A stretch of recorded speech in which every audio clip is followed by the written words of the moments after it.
जनाब, कल जितने वर्षा को आपने प्रोग्राम में देखा उससे कहीं ज़्यादा अभी और हैं जिनसे बात करनी है। तो आज के प्रोग्राम में हम मज़ीद कुछ ऐसे वर्षा हैं जिन्होंने अपने प्यारों को खोया था 5 फरवरी 2010 के चेहलुम में होने वाले उस धमाके में। तो अब ज़रा प्रोग्राम का बाकायदा तौर पे दूसरे हमारा जो ये प्रोग्राम है उसका आगाज़ करते हैं और ज़रा देखते हैं कि जो बाकी लोग हैं किसी को हौसला आया उसमें से, या अभी 10 साल बाद उनको भी हौसला अभी तक, उनका भी सब्र अभी तक नहीं उन्होंने हासिल किया। कल आपने देखा, मैंने एक नौजवान जिसकी पीछे आप तस्वीर देख रहे हैं, इसके भाई से मैंने बात की थी तो उसने फिर भी थोड़ा सा हौसले के साथ जवाब दिए थे। एक माँ जिसने अपना बेटा 20 साल का खोया हो, और बेटा भी वो जो माँ के कलेजे का टुकड़ा हो, और ऐसा हो कि सोच भी कोई ना सकता हो कि ये माँ बेटा एक दूसरे के बाद रह सकते होंगे। उस बेटे को इस माँ ने 6 फुट की कब्र के नीचे वादी हुसैन में दफनाया है। और आप सोच सकते हैं कि उस माँ की क्या हालत होगी। वक्त होगा किसी और के लिए मरहम, देख लेते हैं इनके लिए मरहम है या नहीं है। किरण मेरे साथ हैं। किरण, अभी मैंने बात शुरू नहीं की, आप अभी भी तड़प रही हैं, आप रो रही हैं। किरण, मुझे ये बताइएगा कि हसन के बारे में अगर मैं मालूम करूं, हसन को खोना, क्या मैं कह सकती हूँ कि एक मौत से बड़ा सदमा है आपके लिए? मौत है, सदमा नहीं है, मौत है। मैंने सुना था कि लोग जिंदा दरगोर हो जाते हैं, लेकिन लोग जिंदा होके भी जिंदा नहीं होते, लाशें होती हैं। और हम माँ बाप ऐसे ही हैं। अगर ये बच्चे ना हो तो यकीन करें हमारे अंदर ना हौसला जीने का है। खुशी में खुशी नहीं लगती है, बस रोते गुजारते हैं। गम तो फिर गम ही है।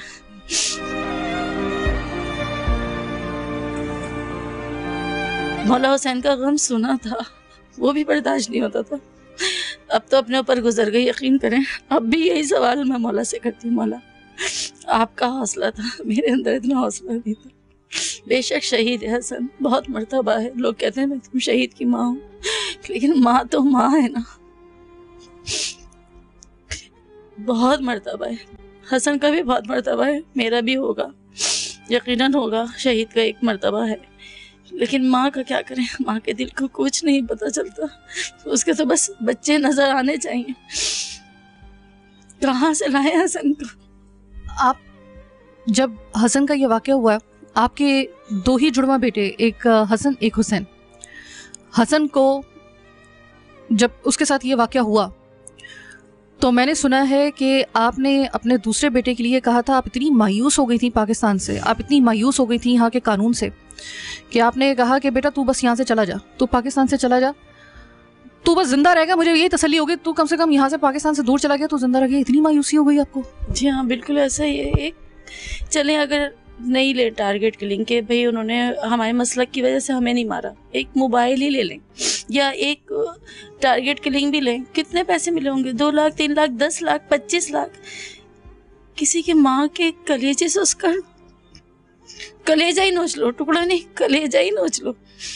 या एक मोबाइल के खातिर 50, 60, 70 हज़ार, 1 लाख। 20 साल पालना एक माँ से पूछे, चंद पैसों के खातिर किसी का घर उजाड़ दो। आपको क्या पता कि वो बच्चा उसके लिए क्या हो।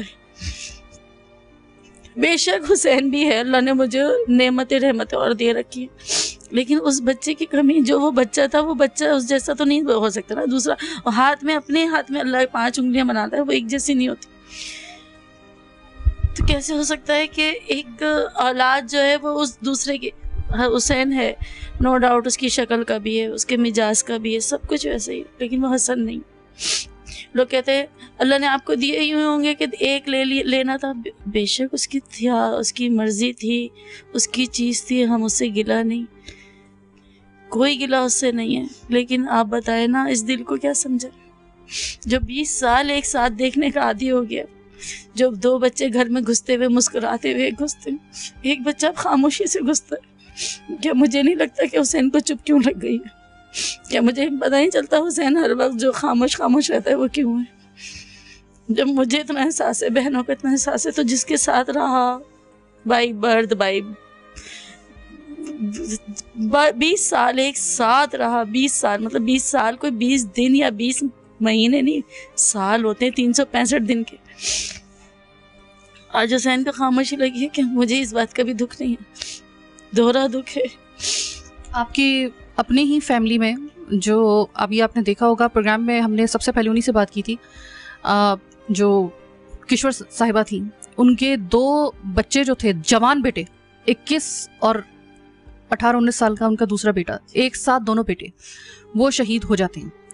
जिस वक्त वो शहीद हुए थे, अंदाज़ा था आपको कि ये दुख कैसा होता है? आज आपको अंदाज़ा हुआ? उस वक्त भी बहुत था। मैं किशोर बाजी के घर जाना छोड़ दिया था, वो मेरी सिस्टर है बड़ी, और मैंने उनसे कहा था ये कि किशोर बाजी आपका हौसला है। बल्कि एक वक्त ऐसा आया था साइमा के मैं कहती कि मौत हो तो अल्लाह ऐसे ही दे, क्या उरूज था, ऐसे ही मेरे बेटे का जनाजा उठा। लेकिन फिर भी वही कि मैं उनके घर नहीं जा पाती थी, मैं उनको फेस नहीं कर पाती थी, क्योंकि मैं उनका कर्ब फील करती थी। और मैं उनसे कहती थी, वो मुझसे भी शिकवा करती थी, आ जाओ मेरा दिल लग जाए। मैं कहती थी मुझे आपसे ना फेस नहीं किया जाता। मैं सोचती भी हूँ ना तो मेरा कलेजा फटने का लगता है। मैं उनके तो 2 बच्चे, मैं अपने किसी बच्चे का भी सोचती थी ना कि एक्सीडेंट, या जैसे हसन आता नहीं था तो मैं बार बार फ़ोन, ऑफिस में फ़ोन, हसन कितने बजे निकले था, उससे मैं टाइम को ना कि 40 मिनट में या 45 मिनट में नुमाइश से यहाँ पर, चलो अगर ट्रैफिक जाम है तो पौन घंटा से ज़्यादा हो जाएगा, सवा घंटा हो जाएगा, 1.5 घंटा हो जाएगा, इससे ज़्यादा नहीं। अब बताए ना कि जो कभी नज़र ही नहीं आए उस अजियत को तो मैं उससे कंपेयर करती थी कि किशोर बाजी का क्या हाल होता होगा। हसनैन और बाबर का तस्वर भी मैं नहीं कर सकती थी। शायद आजमाइश ही सही कहते हैं। जब हम किसी को मारने के लिए ना, ये एक पिस्टल का जो ट्रिगर होता है हम लोग वो दबाते हैं, या फिर हम बम धमाका करके हम किसी जुलूस के अंदर या किसी एक्सवाइजी, मैं सिर्फ यहाँ पे मसलक की बात नहीं करूंगी, मैं इंसानियत की बात करूंगी। किसी जगह भी सिर्फ इस 40वें के जुलूस की नहीं, मैं किसी की भी बात कर रही हूँ, किसी की भी हम जब जान लेते हैं ना, हमें शायद अंदाजा नहीं होता कि अगला बंदा जिसको हम ढेर कर रहे हैं वो किसी के दिल का टुकड़ा नहीं हो सकता, पूरा दिल हो उसका। उसके लिए क्या किसी की जिंदगी हो सकता है कि उसकी पूरी दुनिया उसी के ऊपर मुनहसर होती हो। हम ये सोचते हैं कि शायद मेरी कभी आज तक इतनी मैंने डॉक्यूमेंट्रीज की है, मैंने इतना मेरा तजर्बा है, मैंने जब भी ऐसे लोगों से बात की है तो उन्होंने कहा कि नहीं उस वक्त नहीं लगता, वो तो जाहिर है कि एक वक्त आता वो भूल जाते हैं। ये मेरे खुद के मैंने एक प्रोग्राम किया था, उस दौरान में मुझे एक टारगेट किलर से बात करने का मुझे इत्तफाक हुआ था। तो इतने शकीकुल कल्ब ये लोग होते हैं, इनको रत्ती भर एहसास नहीं होता। इसके लिए फिर सिर्फ एक नजर उठती है ना तो वो कानून की तरफ उठती है कि वो तो शकीकुल कल्ब है, आप कब से इतने शकीकुल कल्ब हो गए हैं कि थोड़ी सी कोई कसर छोड़ दें। वो आज तक इस औरत से जरा पूछिए इसके दिल से कि इनको पता है कि इनका अपना बेटा तो मनोमट्टी तले जा सोया, उसका जो कातिल है ना, ये उससे बड़ी कयामत, बेटे को तो जो खोया सो खोया, उससे बड़ी कयामत कि उसका कातिल जिंदा है। तो ये कोई ऐसे लोगों से मालूम करे, आपने कोई बद्दुआ दी उनको? कोई पुरसाने हाल नहीं, कोई उन्होंने बताया नहीं। शुरू में तो थोड़ा सी दिन एक्टिव रहे, फ़ोन भी, कॉल्स भी आ रही थी सब। उसके बाद सारा मामला रफा दफ़ा ऐसे हो गया जैसे किसी को मार देना कोई आम सी बात हो। कोई पुरसाने हाल ही नहीं है, कानून है ही नहीं इस जगह पे, कुछ नहीं। कोई पुलिस वाले सब सुकून से बैठ गए। बद्दुआ क्या देना, बस हाँ मैं कहती ज़रूर हूँ, मैंने बद्दुआ कोई नहीं दी। वो सब कातिल को बद्दुआ नहीं दी आपने? सब कहते हैं मर जाए, मैं कहती हूँ नहीं, मरे नहीं। बहुत लॉन्ग उनकी लाइफ हो, बहुत जिए वो, इतना जिए कि वो दुआ मांगे मरने की, ना मरे, लेकिन बस दिल उनके पास माँ का लगा दे। अल्लाह तो कुन फयकुन का मालिक है ना, वो तो सब कुछ कर सकता है। उनके दिल में वो हिस्स डाल दे जो एक माँ के दिल में होती है। उनके दिल में वो एहसास पैदा, उस दिल में वो एहसास पैदा कर दे जो एक माँ के दिल में होता है। 20 साल का अपना जवान जो गहवारे में ना आ रहा हो ना, वो बेटा तसव्वुर भी करे ना तो उसकी रूह कहाँ पे। जो किसी का तुमने सिर्फ एक गोली से तुमने उसको सुला दिया, तो पता नहीं कि किस तरह उसकी माँ के दिनों रात गुजर रहे।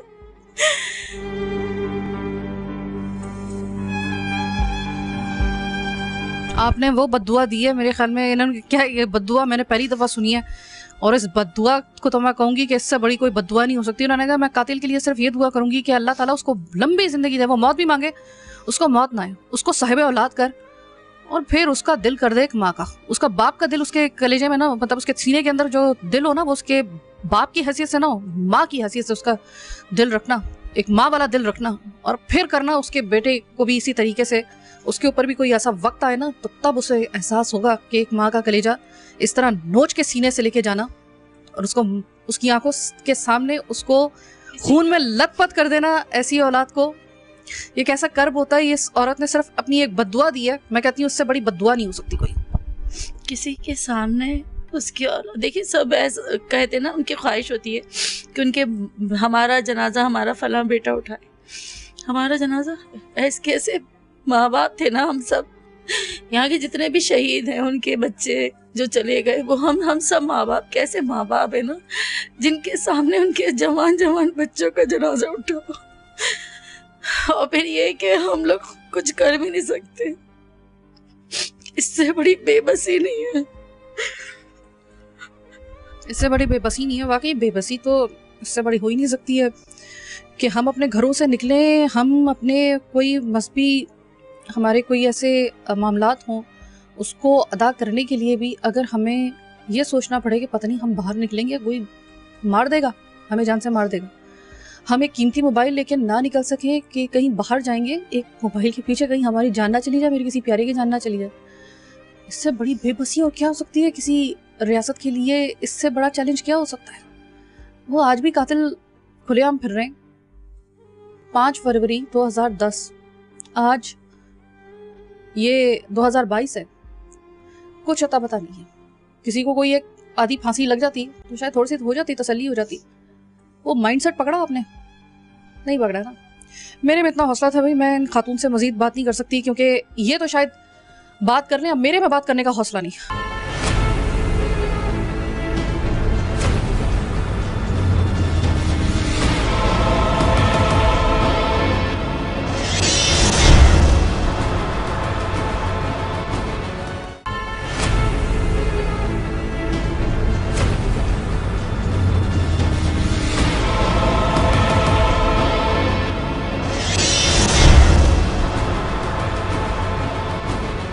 ब्रेक के बाद खुशामदेद। बड़े ही एक भारी दिल के साथ मैं किरण साहिबा के घर से निकली हूँ, एक जवान बेटे को जिसने खोया, जिस खातून ने। अब मैं आ रही हूँ, मैं आई हूँ इस वक्त मलीर में। मैं हर गली के अंदर जा रही हूँ ना, तो एक ख़ास किस्म की तख्ती मेरा इस्तकबाल कर रही है, जिसमें साने चेलू में इमाम हुसैन और उसमें फिर शहीदों के नाम लिखे हुए हैं, और हर गली के जो शहीद हैं वो अलग अलग हैं, कोई एक सेम तख्ती नहीं है। हर गली के अंदर जो शहीद है ना, हम सोचिए ज़रा 2010 5 फरवरी को जितने लोग यहाँ से जितने जनाजे उठे होंगे, जब वो एक साथ उठे होंगे ना जिस दिन, उस दिन पता चला होगा, उस दिन देखा होगा दुनिया ने क़यामत सुगरा किसे कहते हैं, क़यामत किसे कहते हैं, उस दिन देखा होगा दुनिया ने। वो क़यामत दोबारा ना हमें देखनी पड़े, इसीलिए आज हम ये प्रोग्राम कर रहे हैं। एक और शहीद के घर में जा रहे हैं हम लोग, देखते हैं यहाँ पे हमें गम थोड़ा सा हल्का मिलता है या ऐसे ही गम मिलेगा जैसे हम शुरू से प्रोग्राम में आपको दिखा रहे हैं। जनाब, जिस वक्त आप ये प्रोग्राम देख रहे हैं, उसके बाद बस चंद घड़ियाँ रह जाएंगी फिर मुहर्रम के शुरू होने में। इस वक्त जिस घर में मैं मौजूद हूँ ना, अब से पहले जितने भी प्रोग्राम अपना अभी तक मेरा कल से अब तक आपने मुझे देखा है, तो हम किसी के घर गए हैं, किसी के 2 बेटे शहीद हुए, किसी का 1 बेटा शहीद हुआ, लेकिन ये वो घर है जहाँ पे एक साथ 3 जनाजे उठे थे, एक साथ 3, दादा पोता बेटा। सोचिए कि इस घर के ऊपर क्या गुजरी होगी। मैं कह रही हूँ ना कि मैं सोच रही हूँ ना कि जिस वक्त ये वाक़या हुआ था उस वक्त मैं कराची शिफ्ट नहीं हुई थी। मुझे अंदाज़ा उस वक्त नहीं था, मुझे तो अब ये इस प्रोग्राम को करते हुए अंदाज़ा होगा, ये ऐसी जगह जब यहाँ से एक साथ इतने जनाजे उठे होंगे, हर गली के अंदर से एक क़यामत सुग़रा बर्पा हुई होगी, तो माहौल क्या बना होगा आप ज़रा सोचिए, और आपके दिल बाहर आ जाएंगे सीने से। तनवीर हुसैन साहब मेरे साथ मौजूद हैं, इस घर के सरबराह। अस्सलाम वालेकुम तनवीर साहब। वालेकुम सलाम व रहमतुल्लाहि व बरकातहू। तनवीर साहब, 5 फरवरी 2010 जी, चहलुम का जुलूस, जी, और फिर एक ऐसा वाक़या होना कि जो कराची के लिए हमेशा ये वाकया जो है ना वो एक काले दाग की तरह रहेगा, सब कहता है।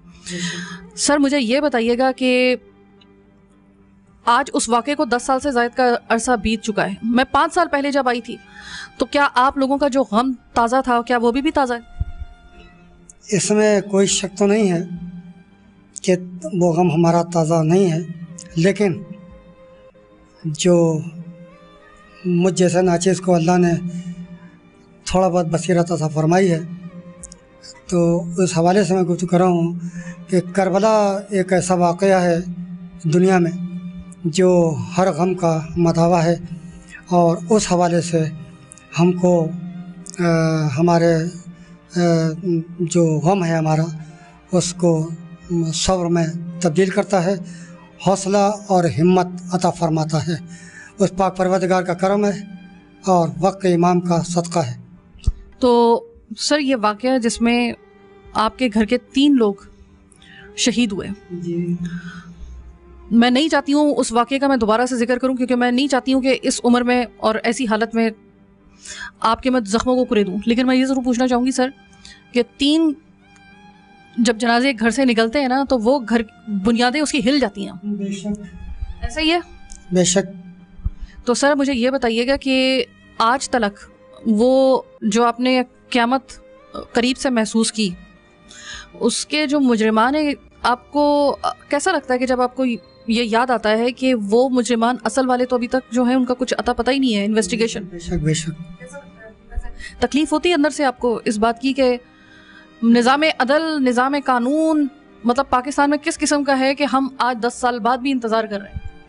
बेशक इसमें कोई शक नहीं है, लेकिन ये आपने जो सवाल किया कि निज़ाम अदल, तो मैं समझता हूँ कि जो मैंने कुछ सीखा फ़र्श अज़ा और फ़र्श विला से, जो अल्लाह ने मुझे हिदायत फरमाई, उसके पेश नज़र ज़ाहिर है कि जब इतना बड़ा अजीम वाक़या करबला का हुआ, उसके मुजरिमों को आज तक हम लोग जो सही माने में नाम नहीं ले सकते, तो उस वक्त अदल इंसाफ ना हो सका, तो आज के इन हुक्मरानों से हम क्या तवक्को कर सकते हैं कि वो अदल इंसाफ करेंगे।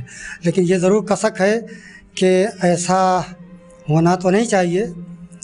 अदल फिर अदल है, अदल इंसाफ होना चाहिए। कातिल को कैसर व किसार किरदार तक पहुंचाना चाहिए। हमारी अदलिया का ये फरीज़ा है कि वो हुकूमत के ज़रिए से अदलिया फ़ैसला दे और फ़ैसले को पाए तकमील तक पहुंचाए। अच्छा सर मुझे ये बताइएगा कि आज 10 साल बीत गए इस वाक़े को। मैं ये जानना चाहूँगी कि देखिए कि बेटा दादा पोता एक साथ, घर के 3 मर्द जो थे वो गए। अब ज़ाहिर है कि मर्द जो है वो हमारे यहाँ पर सोर्स ऑफ इनकम, यानी कि आपका जो रोज़गार है वो मर्द से एक मंसूब होता है। अब जब एक साथ 3 मर्द एक घर से गए तो क्या मैं ये जान सकती हूँ कि आपके लिए क्राइसिस हुए उनके जाने के बाद, या अभी तक आप उसको फेस कर रहे हैं? ज़ाहिर है कि ये बात आपकी बिल्कुल सही है, सवाल आपका। तो इसका इफ़ेक्ट तो यकीनन 150% इसका इतलाक़ तो होता है और बड़ी शिद्दत से एहसास होता है, लेकिन वो रब्बे करीम रब्बे रहीम हम सब का पैदा करने वाला, पालने वाला मौजूद है। तो वो ज़ाहिर है कि ऐसे जब वाक़यात हो जाते हैं तो राज़िक़ खुदा है, तो कोई ना कोई सबील वो आले मोहम्मद के सदक़े में पैदा कर देता है। तो लेकिन वो खला नहीं पूरा हो सकता, लेकिन रब्बे करीम है और वो बड़ी इज़्ज़त के साथ हमारे अयाल के लिए जो कुछ इंतज़ाम करता है, उस पाक परवरदिगार का शुक्राना अदा करते हुए, वक्त इमाम का शुक्राना अदा करते हुए बड़ी इज़्ज़त के साथ सुबह शाम हमारी बसर हो रही है। सर यहाँ पे मैं आपको ये भी बता दूं कि तनवीर साहब जो हैं, तनवीर हुसैन साहब, वो बसारत से महरूम हैं। तो ज़ाहिर है कि एक ऐसा सानेहा इन्होंने जो ऑब्ज़र्व किया, 10 साल गुजर गए, 3 घर के मर्द इस घर के जो थे वो ज़ाहिर है कि इस घर से चले गए देखते ही देखते। अब एक तो होता है ना कि अगर किसी की बीमारी हो, तबई मौत हो, तवालत हो, थोड़ा सा बंदा जहनी तौर पर तैयार रहता है, लेकिन जब अचानक जब ऐसा कोई हादसा हो और वो भी हादसा इस नौयत का हो, तो आपकी घर की बुनियाद हिल जाती है, सिर्फ एक जज्बातियत के हद से नहीं, बल्कि आपका जो फाइनेंशियल स्ट्रक्चर होता है वो भी हिल जाता है। आप इंसाफ तो दे नहीं सके। मैं रियासत से सिर्फ ये कहना चाहूँगी कि कम से कम ज़रा पलट के पीछे देखिए तो सही, किसी को अगर आपकी मदद की ज़रूरत है फाइनेंशली, या फिर अगर रोज़गार के सिलसिले में, क्या ये आपका फ़र्ज़ नहीं बनता था? इन्होंने तो कहा कि हमारा रब हमारे साथ है और वही कर रहा है हमारे लिए। वो तो कर रहा है, वो तो कादिर मुतलक ज़ात है, रहमान और रहीम है, लेकिन रियासत क्या कर रही है? रियासत ने कभी देखा, जरा गौर से जरा थोड़े से मामलात को देखा?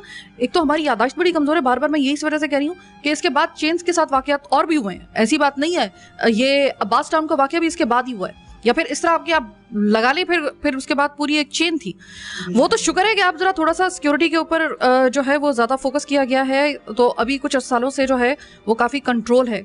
लेकिन फिर भी पिछले साल आपको याद है कि हज़ारा कम्युनिटी के साथ ये वाक़या हो चुका है, एक दफ़ा हुआ था।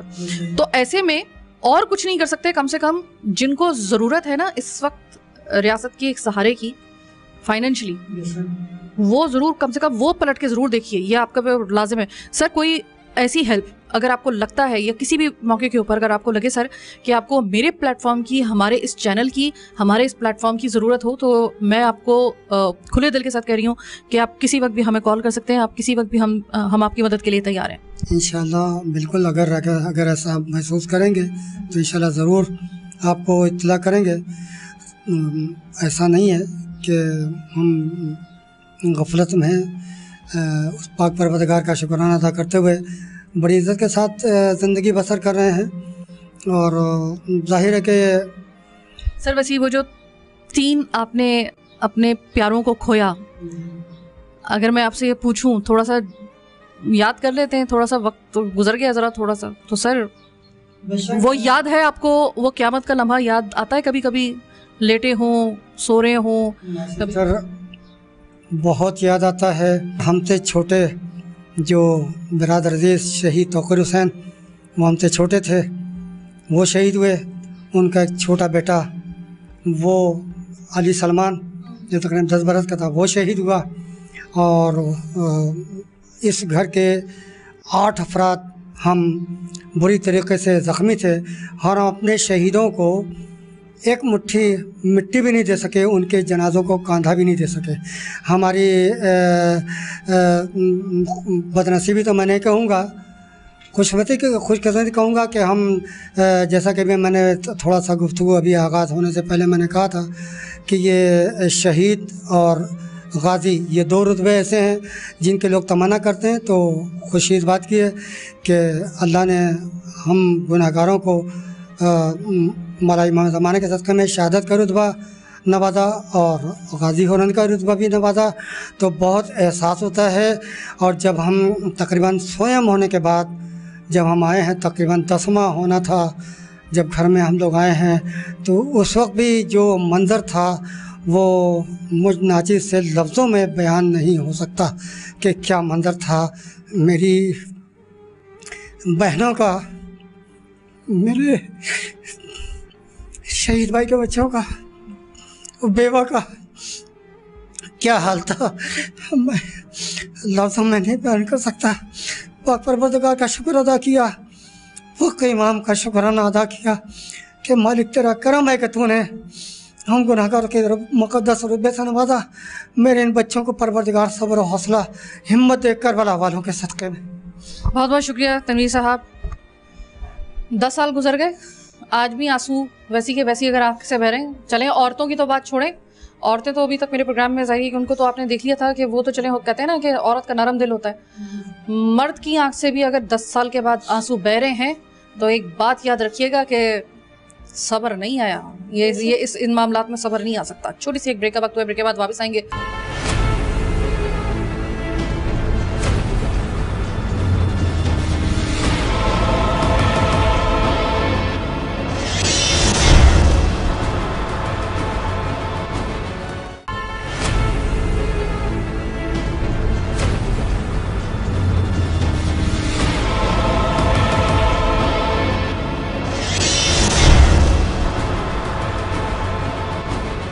प्रोग्राम के आखिरी हिस्से में खुशामदीद। अब मैं आपकी किसी से बात नहीं कराऊंगी, किसी भी ऐसे जिसने शहादत हासिल की हो 5 फरवरी 2010 के चेहलुम के उस धमाके में, वो मैंने आपको दिखा दिया। अब मैं आपको क्या चीज़ प्रोग्राम के आखिरी हिस्से में दिखाने वाली हूँ।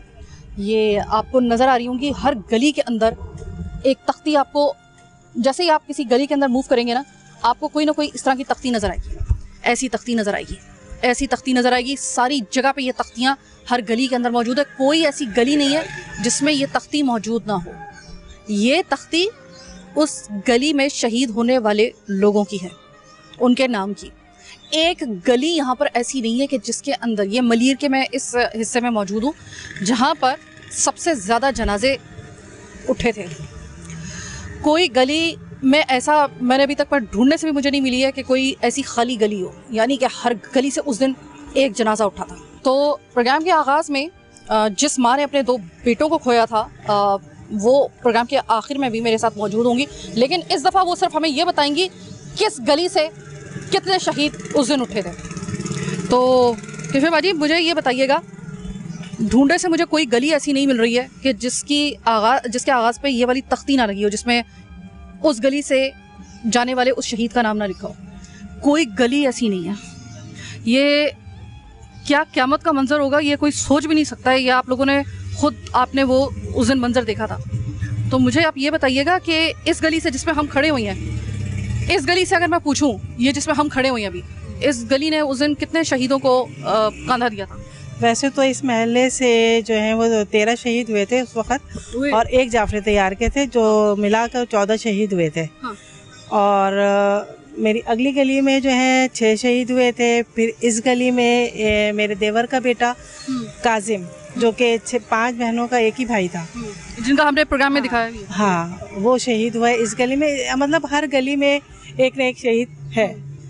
तो उस वक्त तो जाहिर सी बात है सफ़े मातम बिछ गई। खैर, हम भुला नहीं सकते उस चीज़ को। और ये है कि तो मैं आपसे ये जानना चाहूँगी कि देखिए कि जब किसी एक गली के अंदर से ना कोई एक जनाजा उठता है ना, वो सिर्फ तबाही मौत की वजह से भी हो, किसी बुजुर्ग का भी जनाजा उठता है, आप अच्छे तरीके से जानती हैं उस गली में सन्नाटा आ जाता है। तो क्या उस वक्त जो था वो इस जगह पे कोई सिक्योरिटी, कोई इस तरह के कोई आपने देखा कि जिसमें आपको लगा? उसके बाद चलें, उसको भी छोड़ देते हैं, हम इस सवाल को भी छोड़ देते हैं, मैं नहीं चाहती हूँ आपको मजीद तकलीफ हो, छोड़ दें उस वाक़ा। मुझे सिर्फ इतना बताइएगा कि उस वाक़े के बाद मामूलात आपके कुछ चेंज हुए आपकी ज़िंदगी के, ख़ासतौर पे आयाम अज़ा में आपके मामूलात कुछ चेंज हुए उस वाक़े के बाद से?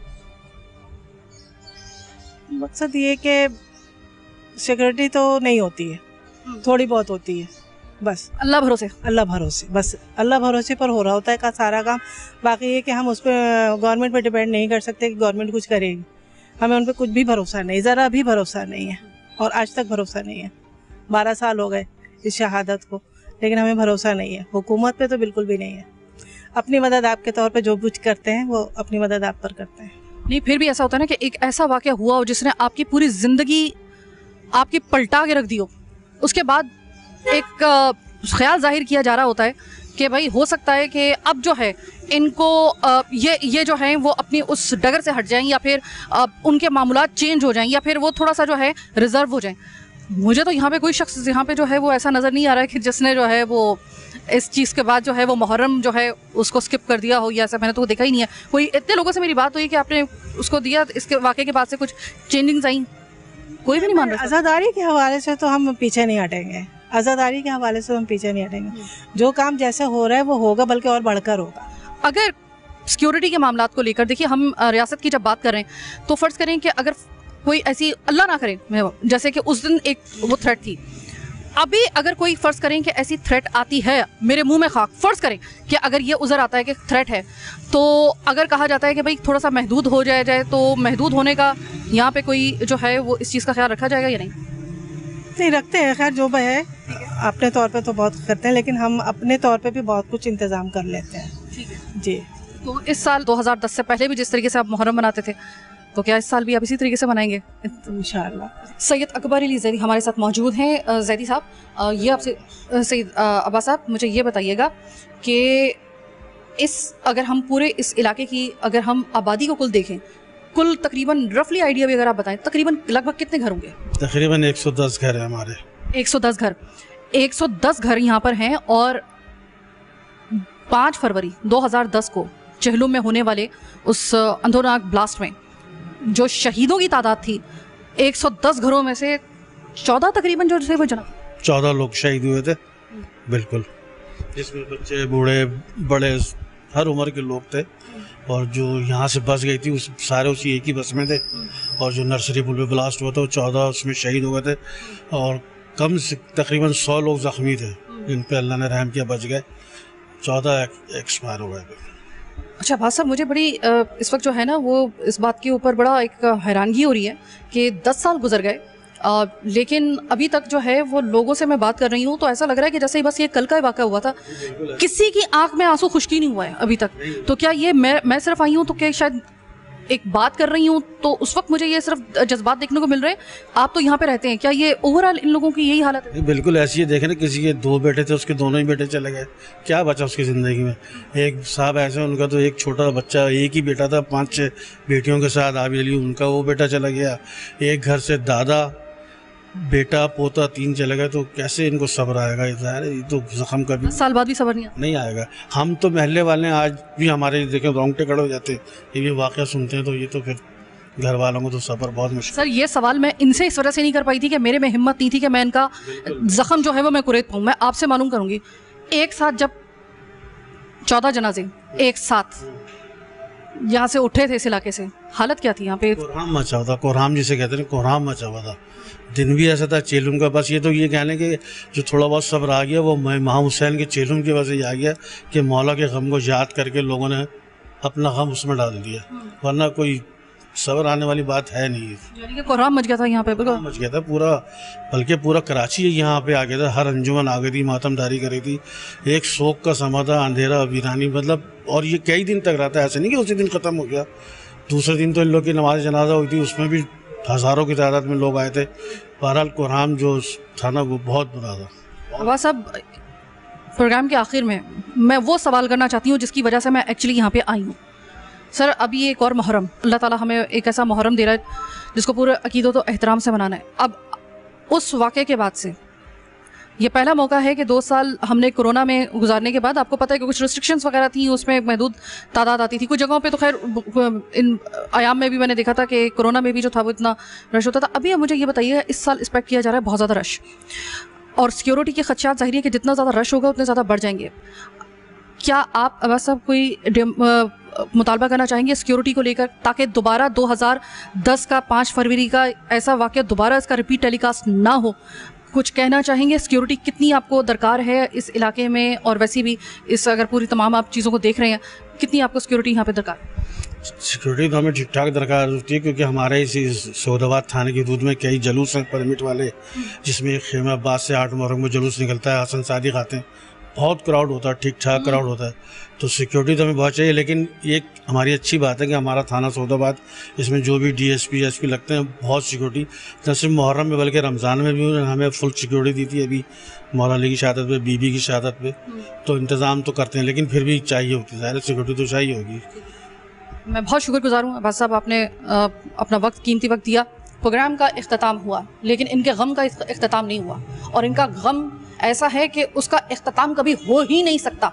इंसानी डिक्शनरी में वो लफ्ज़ आज तक बना ही नहीं है कि मैं किसी माँ को कहूँ जिसने अपना बच्चा खोया हो, जिसने अपने 2 बेटे खोए हों, जिसके घर से 3 जनाजे निकले हों, उस औरत को, उस माँ को, इंसानी डिक्शनरी में तो कम से कम वो लफ्ज़ नहीं है। ये गम तो चलेगा, लेकिन दोबारा ऐसा वाक़या ना हो। आज ये प्रोग्राम 10 साल बाद करने का क्या मकसद है? 2 मकसद सिर्फ। एक, दोबारा ये वाक़या ना हो। सिक्योरिटी में इतनी सी भी अगर कसर रह गई तो खुदा ना खास्ता ये तो वाक़या दोबारा हो सकता है। सिक्योरिटी में इतनी सी भी कसर नहीं रहनी चाहिए, इसलिए मैंने आज ये प्रोग्राम मुरतब किया है कि खुदा के लिए वो क़यामत सुग़रा का वक्त याद रखिएगा। दोबारा ऐसा हमारे में इतनी हिम्मत नहीं है, और कराची वालों में इतनी हिम्मत नहीं है कि दोबारा कभी ऐसा गम हम सह सकें। इसलिए सिक्योरिटी में इतनी सी भी कसर मत छोड़िएगा। मैंने आपको दिखा दिया कि कुछ गम ऐसे होते हैं कि वक्त भी उनके ऊपर मरहम नहीं रख सकता। ये गम ऐसा ही था। खुदा के लिए ऐसा गम दोबारा ना आए, इसी के लिए हमने ये प्रोग्राम किया है। आपकी सिक्योरिटी में इतनी सी भी कसर अगर रह गई तो खुदा ना खास्ता ये किसी वक्त भी दोबारा ऐसा वाक़या हो सकता है। बस अल्लाह मेरे मुंह में खाक डाले, लेकिन मैं अपना एक खदशा जाहिर कर रही हूँ। खदशे को पूरा ना होने दीजिएगा। बस मैं अपने सिक्योरिटी नाफिज करने वाले इदारों से इतनी दरख्वास्त करना चाह रही हूँ। हुकूमत की बड़ी जिम्मेदारी आयद होती है, रियासत की बड़ी जिम्मेदारी आयद होती है। कम से कम इनका गम आप वापस तो नहीं लेके आ सकते इनके प्यारे, कम से कम इतना ज़रूर है कि इनके दिल को किसी हद तक तसल्ली हो जाती अगर सही वाले कॉल्प्रेट सामने आ जाते, सज़ा मिल जाती उन्हें। हर दफ़ा वाक़यात में हम ये कहते हैं काश के सज़ा मिल जाती, थोड़ा सा कम होता, और कहीं पे हमें सज़ा होती हुई दिखाई नहीं दी। ये बहुत बड़ा अलमिया है, पता नहीं ये अलमिया कब तक हमारे साथ चलेगा। फिल वक्त मैं आपसे चाहती हूँ, इस अपने स्पेशल एपिसोड से आपसे इजाज़त चाहती हूँ। एक स्पेशल हमारी स्टोरी थी।